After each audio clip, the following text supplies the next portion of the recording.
afternoon. A young timid girl of about 11 years clutches the hands of her twin sisters, age 9. It's their first day of school.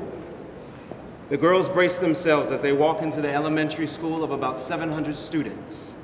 They are the only people of color. In fact, they are the only African Americans in the entire school. This young timid girl is my mother. This is Prince George County, Virginia. This is 1963. And these girls are part of the first class of an integrated school.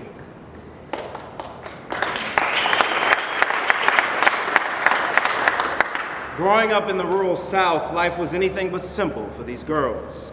Aside from the chores of cleaning, gardening, and farming, they journeyed across town with their parents to encourage blacks to vote. At the helm was their mother and father, Louise and James Hill. James, my grandfather, served as the president of the NAACP chapter of Prince George County, Virginia.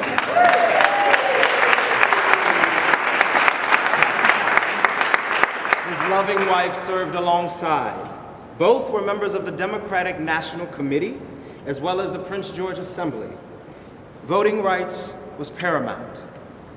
My grandparents organized driving pools. They went to people, door to door, knocking on doors.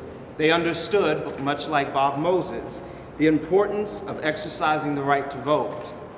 You see, Jim Crow was alive and well in Prince George County, Virginia. There were 4 public schools, 2 elementary, 1 white, 1 black, 2 high schools, 1 white, 1 black. And while these schools were separate, they were far from equal. My mother, Jean, and her sisters attended schools that lacked heat, served tattered textbooks, insufficient supplies, all underneath crumbling buildings. The white schools, however, occupied typewriters to accommodate every student. Their curriculum included calculus, Spanish, physics. With these conditions, the Hill family wondered, why are we paying the same taxes but not getting the same treatment? If we are paying the same taxes as our white neighbors, our children should have access to a quality education. So, guess who was the ringleader for school integration at Prince George County, Virginia? My grandfather. Whether they wanted to or not, his 6 daughters attended an integrated school. To say the white kids were mean would be an understatement. Monkey, nigger were words they heard often. Classmates said they had tails. Classmates didn't want to sit with them at lunch or play with them at recess. In a school of almost 1,000 students, these ladies were separated by grade and acumen and left alone. I asked my mother how she got through it. She pointed to her faith in God, the same faith she witnessed in Dr. King when she saw him speak before a crowd of people in an open field. The same faith that supported and urged my grandparents to travel the country to fight for voting rights.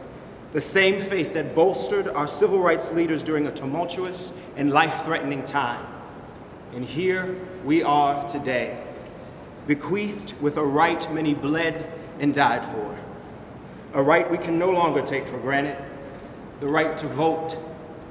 Just like in 1963, our civil liberties, our rights, are at stake. Now more than ever, we must take a stand for what is right. We must boldly hold our leaders accountable and accept nothing less than what our country demands: freedom and justice for all. Yeah.